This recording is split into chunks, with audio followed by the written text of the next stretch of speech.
There's no disco inferno for the Greens, but that doesn't stop the Blacks from burning all of the banners from the Red Keep. Rhaenyra is giving my anxiety is chronic, but this hair is iconic.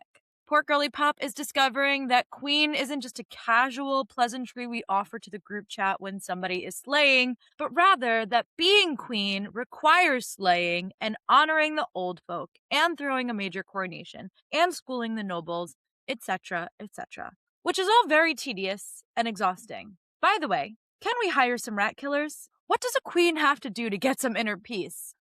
The road is far away for our Lord and Savior, Rhaenyra Targaryen, but we look forward to serving her loyally until the bitter end, right after this.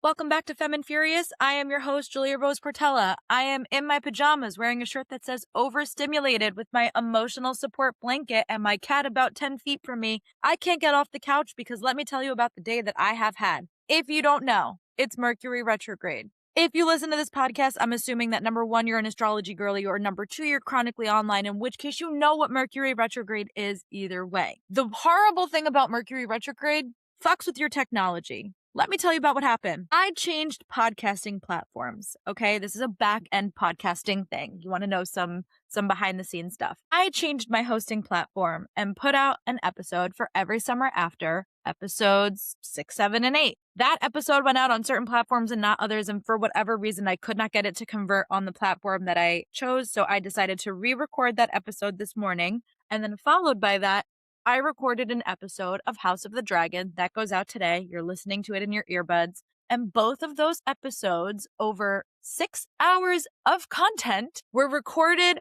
on the microphone from my iPhone in another room. And I spent about another 3 hours trying my very hardest to salvage hours of content that I had put together and simply just decided that the quality was too low for me to be able to put it out. So we're re-recording it right now at 7 p.m. on the freaking dot. As I'm recording this episode, when I tell you this was an all-day project, I am not joking. I am so sad that I lost all of this content. Anyway, if you're looking for every summer after, I promise you it is coming out tomorrow, and that is definitive. Because of this new hosting platform that I'm on, content should be a lot less sticky as far as the schedule goes, because this new hosting platform will make it much easier for me to do what I need to do on the back end to be able to run my podcast and all that good stuff. So we should be a lot less sticky moving forward. This should be kind of the last bit of it as we are wrapping up every summer after, and then moving forward, it's all content that I'm creating right now because I won't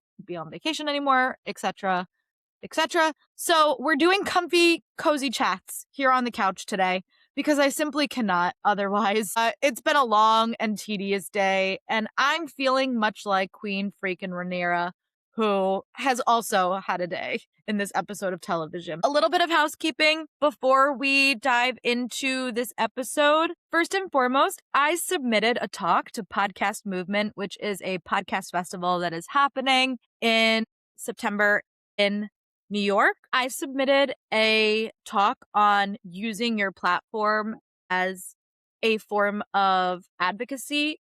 And they have asked us to essentially put it to a vote for the general public. And so if you would be so kind, could you go and vote for me to be able to speak at this conference and talk about advocacy in podcasting? The link is in the show notes. I would greatly appreciate it. Thank you very, very much. Other things to note, we're starting the Kindred Cursed Saga Deep Dive, which is a series written by friend of the pod, Penn Cole. Okay, we are starting with Spark of the Everflame. We will be doing that book in 2 installments. So this Friday, we are doing the prologue through chapter 16. And then July 17th, we are doing chapter 17 through the epilogue. So we're covering that book. And then we will be moving into the second book, and I will link all of that in the show notes so that you're able to follow along. But I'm going to at least put those 2 dates in the show notes because that's what we're covering first. The book is available on Kindle Unlimited if you'd like. If not, you can purchase it. I will put links to all of that. And if you live in the New York area or anywhere nearby, please do come to the midnight release of Burn of the Everflame, which is happening in Brooklyn. I would love to meet you in real life. I'm putting a link to that as well. But also, this is coming directly from Pencole's website. So there are other parts of this tour where you might be able to meet Penn and have a wonderful, lovely experience with her because she's an incredible human being. So please feel free to go and support Penn as she goes on tour for her last book in this series, Burn of the Everflame. I'm very excited to see what she conjures up in this book and see what she creates next. All right, with that said, let us dive into our chic peek. This is your spoiler warning. We are talking about all things Westeros today. I'm sure Game of Thrones is going to come up. I'm sure that A Knight of the Seven Kingdoms is going to come up. And of course, anything that is coming from season 1 or 2 of House of the Dragon. I will do my best to issue spoiler warnings as we go throughout. I will not spoil anything that's up and coming from the Fire and Blood books that we have not seen in the TV show yet. But if it's happened on screen or they've talked about it, cool, we can talk about it. If you're watching this on video right now, you can see my co-host and my other co-host, Fig and Watson, are here behind me because we're doing comfy, cozy chats on the couch. And you know what? To quote Charles Dickens, what greater gift than the love/co-hosting of a cat? Obviously, he didn't say co-host, but you know, you get the point. So that's Fig right there. If you guys are watching, she's a black and white tuxedo. I thought she was a boy, so we named her Figaro. By we, I mean me and my other 2 cats at the time. So she's Figaro, but she really goes by Fig because she's a girl. So we kind of chopped her name off. And again, by we, I mean me. And then Watson is sort of right here. You can't see him. He's out of frame. Anyway, co-hosts are with us today. And we appreciate that. We need some mental and emotional support to be able to get through this episode of the podcast. The episode title is Rhaenyra Triumphant. It is written by Sarah Hess and it is directed by Claire Kilner. Here's the vibe check, the episode summary. After spending 2 seasons fighting to inherit the throne and the job that she was promised as a child, Rhaenyra finally discovers the ancient feminist truth that getting the corner office is quite easy compared to fixing the freaking mess left by the last person who occupied it. The Iron Throne comes with an empty treasury, a hostile clergy, a city full of hungry subjects, a council convinced that they know better than the woman wearing the crown, and a kingdom that somehow still expects her to solve decades of political chaos all in her first day of office. As Rhaenyra works overtime, proving that leadership is more than just setting things on fire with dragons, much to Daemon's dismay, she juggles impossible moral choices, fields endless complaints, and learns that every single decision that a queen makes is treated as a referendum on whether women should be allowed to rule at all. Meanwhile, Daddy Daemon negotiates with the High Towers in the only language that most men, including Westerosi noblemen, seem to understand, which is overwhelming force, only for a carefully staged surrender to reveal that, naturally, another powerful man has mistaken deception for strategy. Elsewhere, the Greens remain scattered but dangerous, alliances continue to shift, and everyone keeps asking Rhaenyra to make impossible choices, and some of them are probably hoping she'll fail. By episode's end, it becomes abundantly clear that triumphant doesn't just mean riding into King's Landing on Dragonback, but that it means surviving your first week as queen without resigning, without burning down the council chamber, or having to explain for the 100th time that competence is not, in fact, just a masculine trait. Feral factor, 8 out of 10. I loved this episode. This episode was doing a lot for me. In fact, I'd give it like an 8.5. This was really working for me, and it had a lot of stuff that was in here that was very rich, very subtle, very nuanced, and I can't wait to talk about all of it.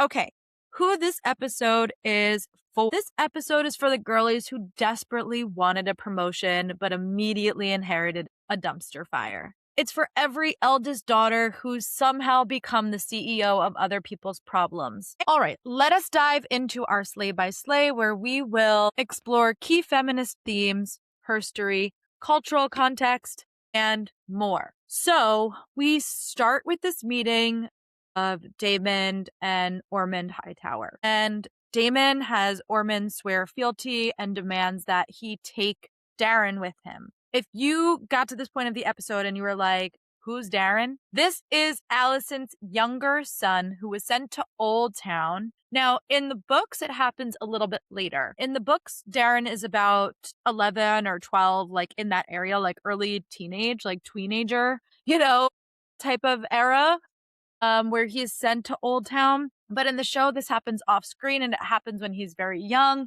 Alicent says in this episode that she has seen him once in the last 5 years.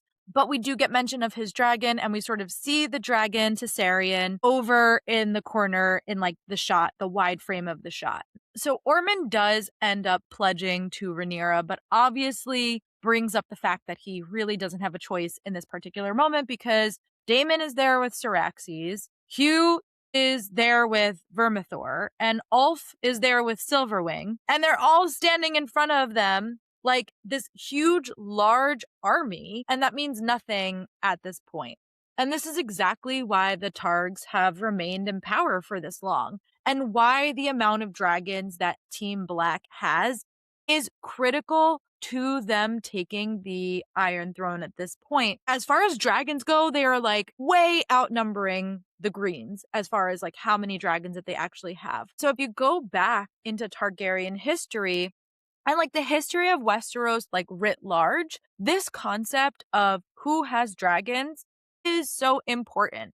Literally, by the time that we get to A Night of the Seven Kingdoms, which is about 100 years after the events of the Dance of the Dragon, it like is a significant conversation that we're having in that show because the Targaryens are still in power, but it's being questioned much more by the small folk because they no longer have these dragons to ensure their reign. It is critical to where we find Dany in Game of Thrones proper. And we all know what happens with Dany once she has her dragons and once she, goes to King's Landing.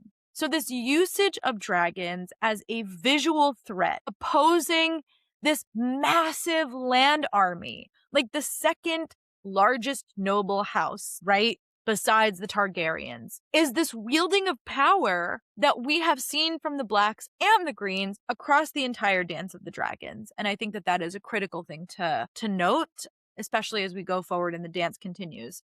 There's only 6 episodes in this season, and we're again in a battle-heavy part of the book. So I was thinking that we were going to have a battle every other episode. We've now gone 2 episodes really with no battle. I can guarantee you a battle's coming next week. There's just no way at this point that we're going to be able to avoid it. Everything is so taut. We're at the crux and the peak of the tension of this story. So then we get the Game of Thrones theme song. And after that cold open is this conversation that Rhaenyra has, this beautiful shot of Rhaenyra having a conversation with Daemon. And I just kept thinking in this conversation about the arc that they brought up for Rhaenyra, that this season is a battle for her soul. And it's something to keep in mind because we're already halfway through the season at this point. There's only 6 episodes of the season. Rhaenyra at this moment in time is still grief-ridden. And this is only amplified by being back at the Red Keep. She literally says the air is thick with ghosts, not unhappy ones. I see myself as a child coming to play him a tune I had learned. She's reminiscing about her youth, about her parents. She does mention her mother, but she's really talking about Viserys here. And this is so important because it leads her to the next part of this conversation. Because Daddy Daemon isn't really interested in sentimentality. He's all business. All episode, he is all fucking business. He's got an agenda. He's got his own ideology and philosophy. He's got his own taste of chaos that he would like. And he wants to see Rhaenyra act as he would act when they're not the same person and they don't necessarily approach problems the same way, even though they move as a unit pretty well together. But the good thing about that is they balance each other. So he skips essentially right over what she says and goes right to business and is like, Ormond and his army surrendered. And then Daemon judges Rhaenyra for not burning all of the opposing forces, including Daemon. But because Rhaenyra is connecting to her father in this moment, she's thinking about her youth, she's reminiscing in many ways, and this idea of what he envisioned her reign to be leads her to say, I must justify my father's faith in me, rule as he would have wished. This place that she's in, the physical location of her childhood home in King's Landing, fortifies the spirit of her reign right now. And she's in a very tender place. So to have this emotional backing from what her father believed that her legacy would be is important. And it acts as a shield against the brutality that is Daemon. And then Girly Pop goes right into this discussion of her coronation in a fashion that almost seemed delusional to me. And there is this thread that runs throughout the episode that I think is really important to talk about. That is like the fantasy of having it all being dismantled. So, we don't have to talk about all of that right now, but that is something that continues to come up again and again in this episode as a theme that I noticed. And my notes here were like, surely Rhaenyra realizes that her reign is fickle and the threats are still high and they're still at war over this throne. So she knows that they have to crown her officially as quickly as possible, she says. But to discuss tourneys and housing people, it all feels a little risky given what's going on and the instability of things and subjecting people to that. And that seems a little bit lost on her in a way that people keep gently trying to like pull her back in to being like, that's not a good fucking idea, Rhaenyra. This didn't sound like a good idea to me. And I don't think it sounded like a good idea to a lot of people on her now very small council. So she has this confrontation with Daemon where he refuses to speak, even though she threatens him. She mentions that he is a prisoner. She insinuates that his treatment will be based on his compliance. And still, she ends up just having him confined to a chamber. This is hardly a prison cell for this kid, right? It's hardly an uncomfortable circumstance. Her experiences as a mother, I think, are shining through here. She talked to him in a way that was almost scolding or maternal in a way. And I think this is always something that's going to shine through a little bit for Rhaenyra, because I think being a mother is something that is very important to her and something that is just kid by kid being taken away from her. She's got, Viserys and Aegon are in Pentos. Who knows when she'll see those two kids again? And her other son, Joffrey, is in the Vale, who's been called back. Okay, we'll get a little bit more on that next episode. But Luke and Jace are dead, and the rest are nowhere nearby. And very, very, very young. I mean, the first thing that Rhaenyra says when Daemon is sort of brought away is that he's younger than she imagined. So Joffrey is like 6 or 7 at this point. Aegon and Viserys are even younger than that. Luke was maybe 14. Jace was 16. So it's hard to imagine that she's not envisioning her own children, their fate, her fear for her children in this moment, and not extend a little bit of grace towards this young boy who really hasn't committed any crimes. And she says, like, he hasn't done anything wrong, right? Like, he's not committed any crimes. Her grief over Luke and Jace, I think, while having Daemon in her ear saying that she has to kill him, is this battle of will versus, what Daemon would will to be true. And Daemon multiple times throughout this episode is like, you have to fucking kill Daemon, sweetie. Okay? But she doesn't want to. It's against what she believes to be true. And she flip-flops with this over the course of this episode. Shortly after this conversation, we discover that the gold is gone. Great. Rhaenyra sounds like Veruca Salt with her golden egg. She's like, and what of my coronation? Rhaenyra, baby, what about your people? What about your staff? Fuck the coronation. Maybe consider that your reign will start out with some mega bad PR over this. No one else cares about your coronation, but the people of small town will certainly pay the price. And I was thinking this and wrote this in my notes before we even got to the place where we learned how bad it is in small town. There's just no doubt. This is like constantly something that Game of Thrones comes back to, is that as interesting and fascinating and fun as it is to follow this political intrigue, the people that pay the most for it and the biggest price for it is always consistently the common folk. And so I love like this quote because I think it summarizes really well the entirety of what Game of Thrones is in one sentence. And it comes from the first installment, The Hedge Knight of A Knight of the Seven Kingdoms. This is George R. R. Martin book that was now just adapted. It's an innkeeper who says, I've never known a joust to change the price of eggs. This is critical. It's critical in this story to basically be like, having this tournament for some girl's name day is not going to actually benefit my life in any way or anybody else's.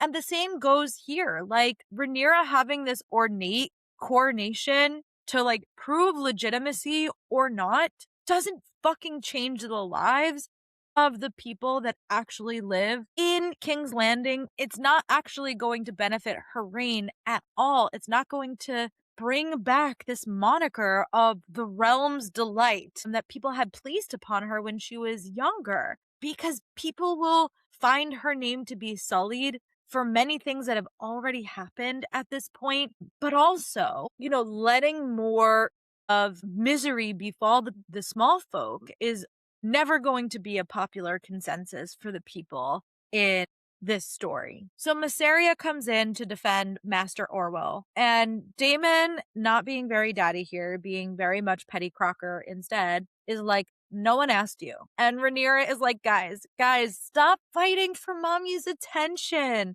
Mommy has love and attention for everybody. But also, Daemon, you leave Mysaria alone. Like, it was so funny the way that this unfolded to me. I don't think it was meant to be funny, but I just thought that this was like very, very funny because Daemon's clocked the vibes between Mysaria and Rhaenyra. And honestly, at this point, because Daemon and Mysaria have fucked and clearly Daemon and Rhaenyra are fucking, why not just have a threesome? Some polyamory. Nothing wrong with it. I think it would work really well for all of these people. So Rhaenyra kind of sides with Mysaria. She's like, I need, my mistress of whispers to be respected, essentially, Daemon, like, fuck off. And Mysaria gets this like little smirk on her face, like, I'm the favorite child. Last episode, after the episode, they were talking about how Mysaria and Daemon are these opposing philosophies that are both in Rhaenyra's ear and, fighting for essentially their cause. Daemon, all for conquering. He's like, Aegon the Conqueror, part 2, Rhaenyra the Conqueror. Mysaria is a voice for those in a lesser position. She is the voice of the small folk. And she's like me, thinking like, hello, Rhaenyra, what about your people? And Rhaenyra going on and on about her coronation is like, it's not a matter of vanity, it's a matter of legitimacy. And Mysaria and Corlys are like, FYI, you've inherited a fucked up kingdom. Here's the laundry list of problems that you have just by coming in here. The first of them being that you have no fucking money. The reality of the situation has not sunk in for Rhaenyra yet. And I think it does over the course of this episode, but man, like, she's not living on the same plane as everybody else. Whether part of that is her grief or part of that is like the overwhelming sense of claiming the throne or what is going on. But she wants to send a message to all of the noble houses to pay tribute so that the people and the small folk are balanced out. Okay, this solves a small dent of the financial problem, but to then offer a bounty for Aemond and for Sheep Stealer, Daemon and crew are like, no. First of all, just throwing it out there that we spent 0 time away from King's Landing this episode. So the bounty that she offers to anyone who brings Aemond to her is Harrenhal itself, which is potentially good news for Alice, who wants it and had a wounded Aemond in her clutches. As Rhaenyra says, all of this, a rat goes underfoot. So to me, the rats are this like representation of the morality of what is happening in the realm. And the fact that they're all over this fucking castle at this point is like, I mean, it's a pretty clear thing, right? You call somebody a rat when they are going to be somebody that is a snitch or somebody that is a plotter or a schemer. So the fact that there are all these rats all over the castle as she's just taken the throne back is critical, but I think it's more about the like moral corruption of the people that are, a part of her reign. So this idea of the rat feast that she hosts later on with the nobles is like a pretty critical thing. First of all, she's getting rid of all the rats. She's like, of all the things that Aegon did, hanging the rat catchers is the worst of them. She's like, usurp my throne any day of the week. Get these vermin out of here. So this rat feast that she hosts is a way to have the nobles reconcile for their greed, essentially. So I think it means a lot of things. It's hard to think about the rats and not think about blood and cheese. It's hard to think about the rats and not think about, Viserys's reign back in season 1, where rats were all over the place, and there is this like political divide that is happening between his daughter and his wife at that point, so I think it's meant a lot of things over the course of this series, but like definitely in this moment when all of these rats are here, number one, who's a rat from the last administration that's got to get nixed and kicked out of here? But number two, the fact that there is this like moral corruption that came with the administration before and how she's going to weed that out and fix it and reconcile with all of her people to create balance, harmony, and justice, which is her desire in this kingdom. So speaking of people who are confined pretty comfortably, you know who else is confined pretty comfortably? Alicent and Helaena. By the way, thank you for all your emails last week telling me that I was saying Helena. I'm rereading the books, and in my mind, her name was Helena. I was flabbergasted and flummoxed when I watched the TV series and they pronounced it Helena. I'm sorry I mispronounced it last week, but when I tell you I see that word and I see like all of the different people who are literally named Helena, and it's my own fault because it's like George R.R. Martin loves to do something weird with somebody's name, like Alice being Alys or Alan being Alyn. You want to know how long it takes me to edit the podcast to get all of these names right for the transcript and the subtitles? I can tell you right now, it's a pretty long time. They come up with some creative spelling for these characters. So yes, Alicent and Helaena. I will not mispronounce her name again. Sorry. In my head, when I read the book, her name was Helena. When I see it on paper and written down, it just clicks in my mind a different way. My bad. But this is by far the best scene that I think we've gotten all season. This is so much history and shared love between these two characters who are literally the beating heart of the show, and they're both defending their arguments brilliantly.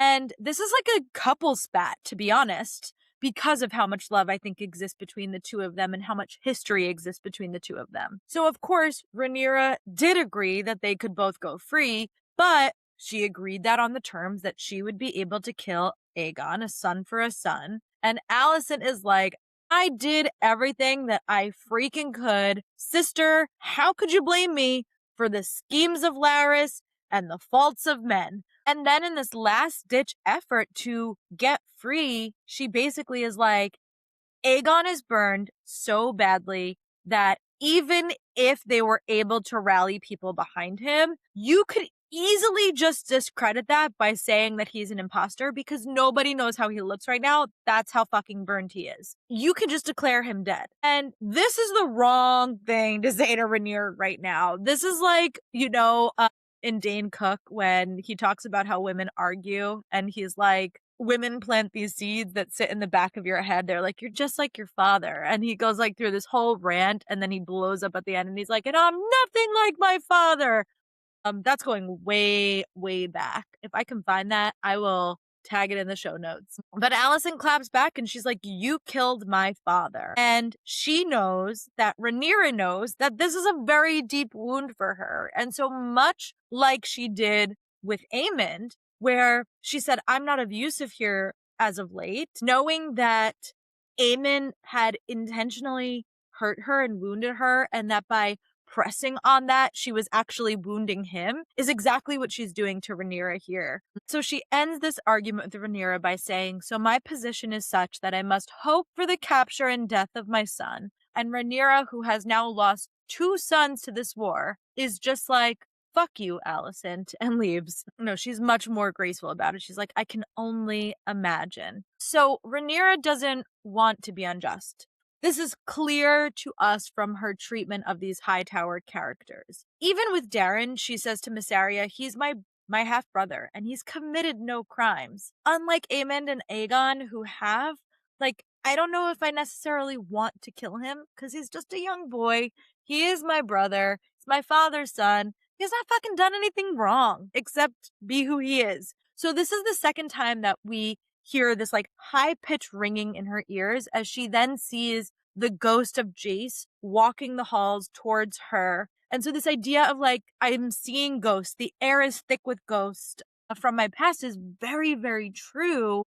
But it then stokes a fire in her that when she comes back from that experience and she turns around and she sees that it was actually just some woman walking by, she switches immediately into this blood hungry version of herself where she says, why should I not kill him? And she's talking about Darren here. Why should I not strike him down as my own sons were stricken? And so she's putting, the blame of the death of her sons on the Hightowers and the Greens. And of course, through the chain of events, this is technically true, right? If the Greens had not usurped the throne and taken it, then Rhaenyra rightfully would have been queen, and Jason Luke technically, in theory, would still be alive. So she's kind of like putting it back, even though it wasn't directly necessarily their fault. Although, to be fair, Luke was directly Aemon's fault.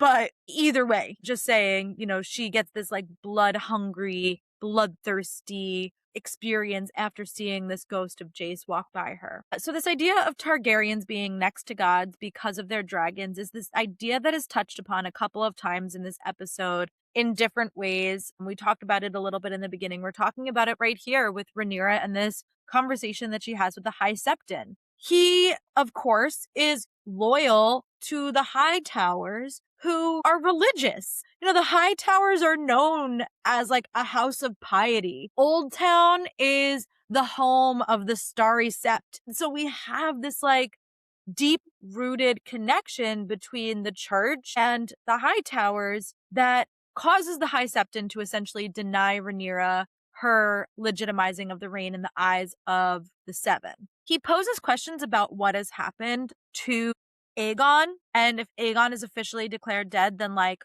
why hasn't anyone seen his bodies? Why was nobody called to collect the remains? And he's not asking bad questions, okay? But Rhaenyra uses the prophecy to legitimize her claim once again and essentially bolster herself up to the gods. Yikes.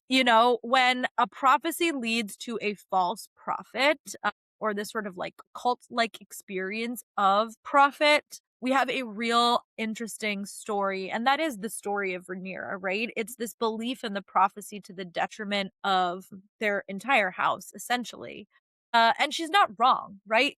Viserys, she was his rightful heir, but like ultimately, what Aegon has like proclaimed as his prophecy doesn't come to fruition for literally hundreds of years after. So, I don't know. It's just a lot to be putting on the shoulders of one man. He is a man. TM, okay? So having the High Septon tell her not to make an enemy of the faith, because the faith is what holds people together, this is just another obstacle and another hurdle that is placed on the path of Rhaenyra to legitimize her claim, which was legitimate to begin with by the sitting king who came before her. So this is just like another frustration of this patriarchal bullshit that gets in the way of Rhaenyra claiming her birthright, which is really frustrating. So fuck the Seven and fuck the church. Rhaenyra then gets her period, and I just thought that there is literally nothing that could emphasize her femininity more than getting her period and having to literally be so fussy and picky and decisive over what adornments to wear, because anything too ornate is going to make her seem too feminine, and that's going to make her seem weak.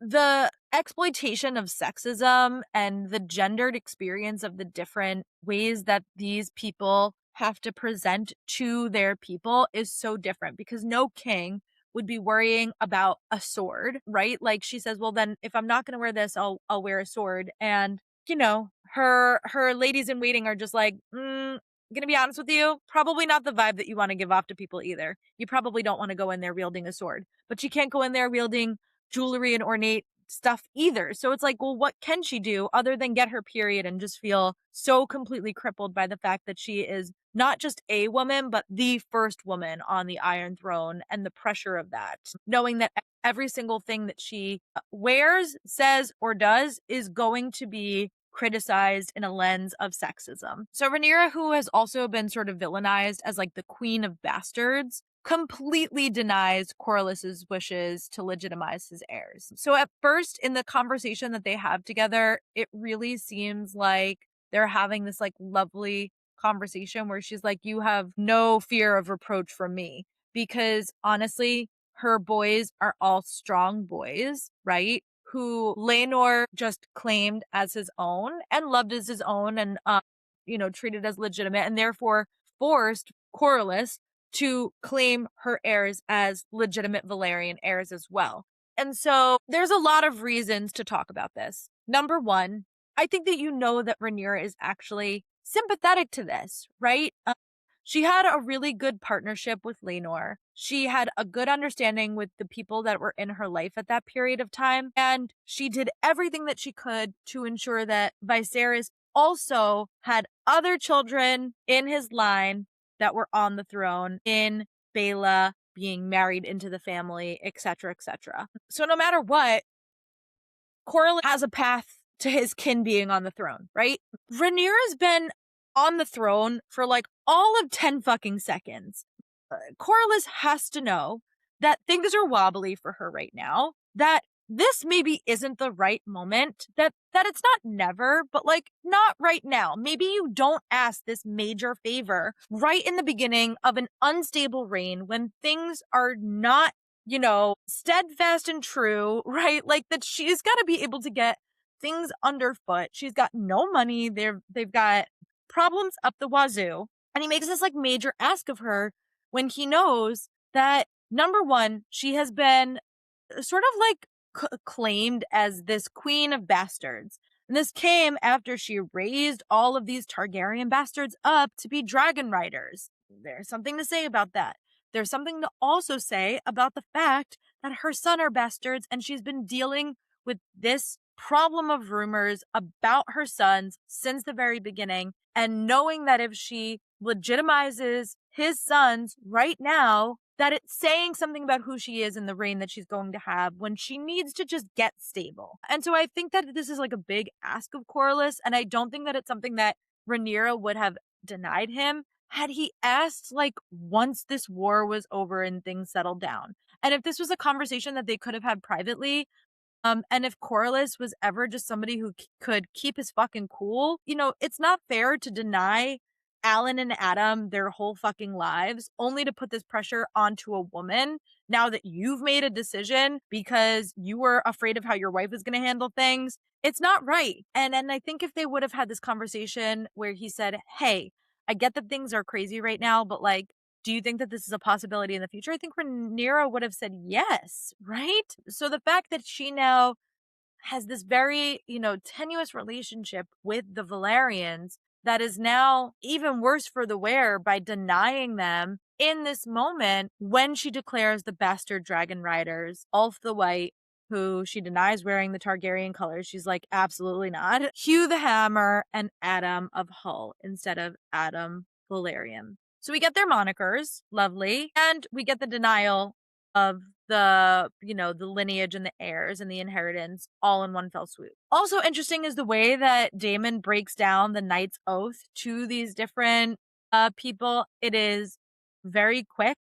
He does, in the name of the warrior, I charge you to be brave, goes to Ulf. In the name of the father, I charge you to be just, goes to Hugh. And in the name of the mother, I charge you to defend the young and the innocent. And it goes to Adam, my sweet baby angel, who I love and would like to be married to.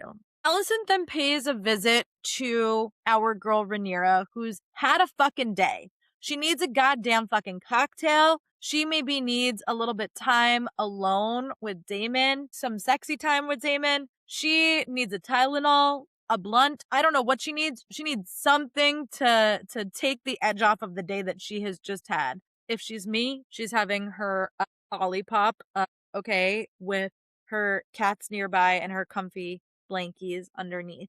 Because that's all I got. That's all she wrote for today. Alicent then makes one request of Rhaenyra, and it's for Otto's remains to be sent to Old Town, in which this is the easiest ask that anyone has placed on Rhaenyra's feet for the last couple of days. And she's like, yeah, fine, whatever, who cares? So she then seeks confidence with Alicent. You know, despite the fact that her and Alicent have not always seen eye to eye, number one, this is the first time that they're truly at a power imbalance. I mean, I'm thinking about Rhaenyra literally seconds after childbirth with like blood dripping down her legs, going to show the hair color to Alicent in this like unhinged manner. But yeah, now there is a true power imbalance between them that maybe hasn't existed since then, where Alicent is her prisoner and yet Rhaenyra is still seeking confidence with her. And so she says, you ruled the realm in all but name when my father lay ill. And so she's like, how did you do it? Tell me your secrets. Like, what is your skincare routine? And Alicent replies with a very harsh truth.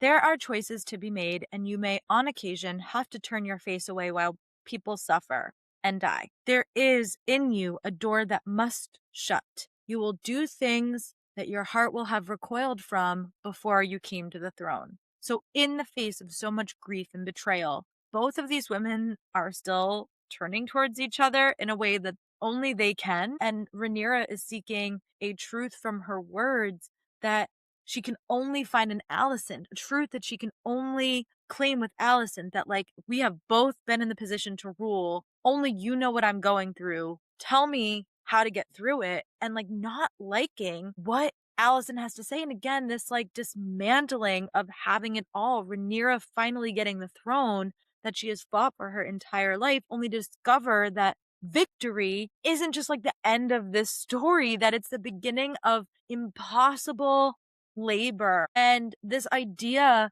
rejects the simplicity of just like breaking glass ceilings as a solution to systematic problems. And this idea that like women, both Alicent and Rhaenyra, in their own right, in their own way, in their own reign, how that may have come across, are inheriting broken systems. And that Rhaenyra doesn't just inherit power so much as an empty treasury and starving citizens and political enemies and religious opposition and institutional decay, and having to remind herself in this moment that the women who quote unquote make history are expected to fix these problems even though they didn't create it. Although some of these problems did directly come from the war and all of that stuff. Rhaenyra then has the rat feast and gives this amazing quote where she says, I would have no one starve. I would have those with much exercise stewardship to tend to those with little, as a shepherd tends to their sheep.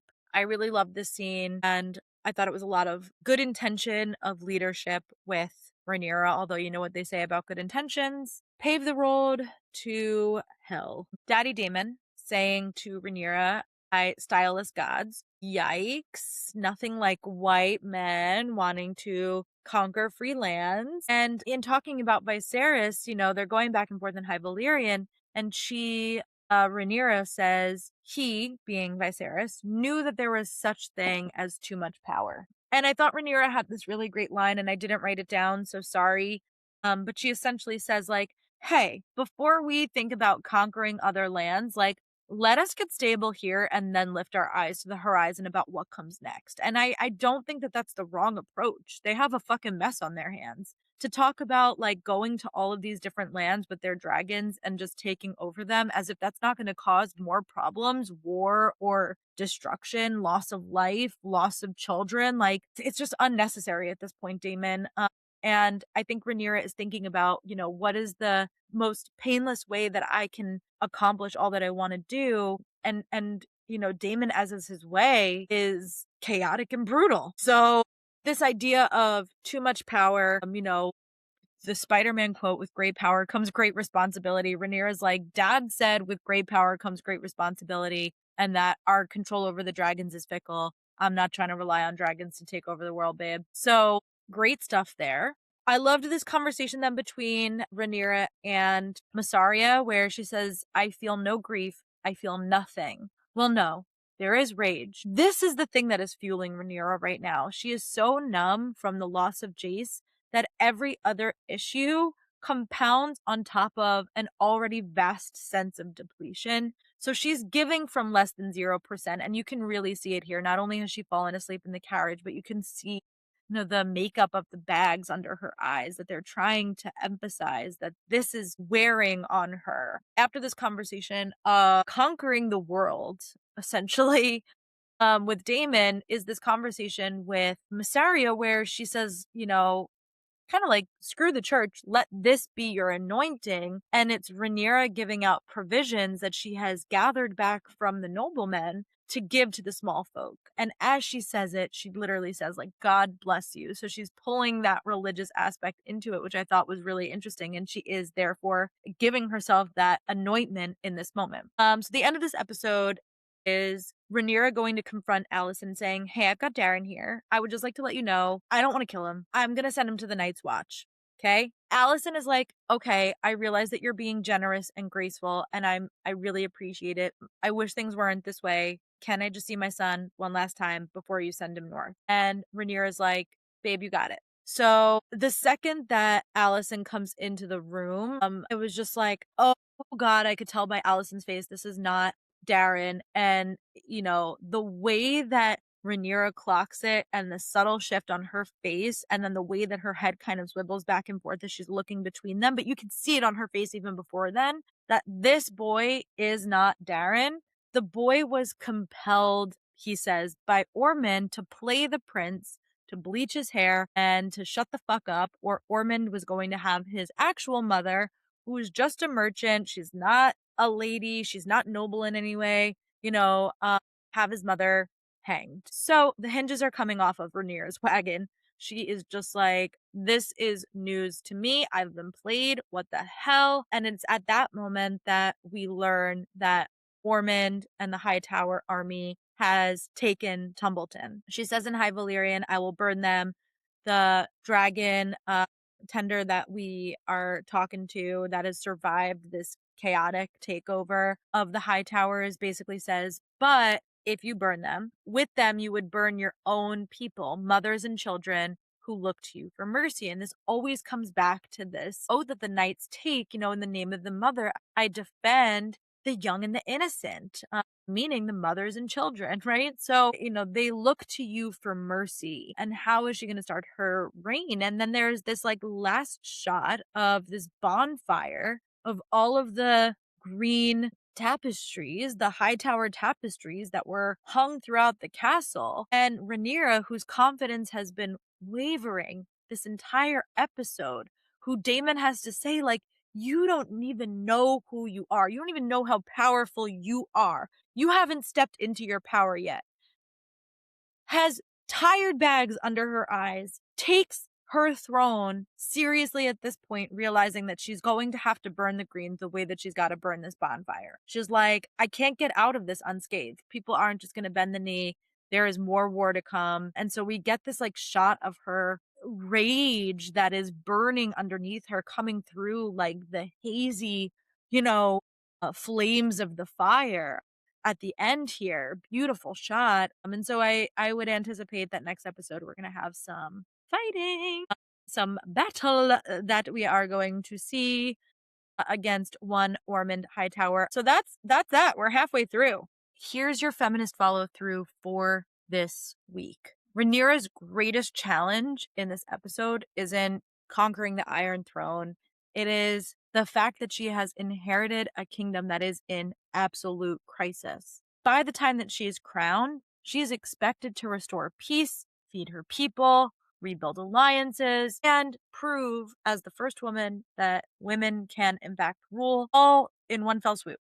It's a story that echoes a real-world leadership phenomenon known as the glass cliff. Now, this is really interesting. There's a lot of research on this. You can go and look it up. but the glass cliff is essentially this tendency for women to be appointed into leadership roles during periods of instability when the odds of success are already stacked against them. So whether it's in politics, business, or Westeros, quite literally, women are often expected to fix broken systems that they did not create while being judged more harshly if they fall short. So if there's one action that I would implore you to take as your feminist follow through this week, it's to read about the glass cliff. I will tag a link in the show notes. You can read about it through Catalyst, which is where I'm going to tag. And Catalyst is a leading nonprofit that is advancing women in the workplace. So as you read, I want you to think about a leader that you admire. I want you to think about the institution that they inherited. Or if it's a leader that you admire, think about if they are the person that created it and how those systems might look different. And maybe you'll find some resources on Catalyst that are pertinent to you and your growth journey right now, or your leadership journey. All right. So let's dive into our burn book, where we will look at the episode superlatives, starting with the Bold and Bothered Award. This award is strictly for the Femme and the Furious. It is the quote or moment that relays the most feminine rage, and it goes to Alicent, who says, "I have done all I could. Will you blame me only for what men have done?" The Shiro Award. This award goes to the baddie who is the most inspiring, or the moment that is the most empowering, and it goes to the Rat Feasts. Love it. We love a persnickety little petty little stab at rich people. This is a very much eat the rich type of moment, and I love Rhaenyra for it. Femme Fatale Award for the most smash the patriarchy moment of the episode. It again goes to Allison, who said, "Your father lived in a world of his own construction. You and I have never set foot there." She said that line. I had to pause and take 3 to 5 business days to recover. I was like, whoa, that was a line. That was a bar. Speaker Truth Trophy, best quote or line: "I will never have justice, but what crumbs of it that may be snatched, I will devour." That goes to our queen, Rhaenyra. And honorary heartthrob, okay, because I'm just a girl and I want to talk about the most swoon-worthy moments, and I love to hype up my guy Daemon, Daddy Daemon. I'm sorry, but Daemon, half asleep, bare-chested, offering his arm to Rhaenyra to come snuggle into his armpit little nook, that little space that you snuggle on a Daddy Daemon shoulder, and then curls her into him and slides his hand over her shoulder to get her hand where they slowly interlace their fingers, was working for me. It was a 12 out of 10. I was like, I could only be so lucky one day. That is our episode for today. Thank you so much for listening. I will be back tomorrow with episode 6, 7, and 8 of Every Year After, finally, and then back on Friday with the Kindred Curse saga. And until then, pledge your fealty to Queen Rhaenyra.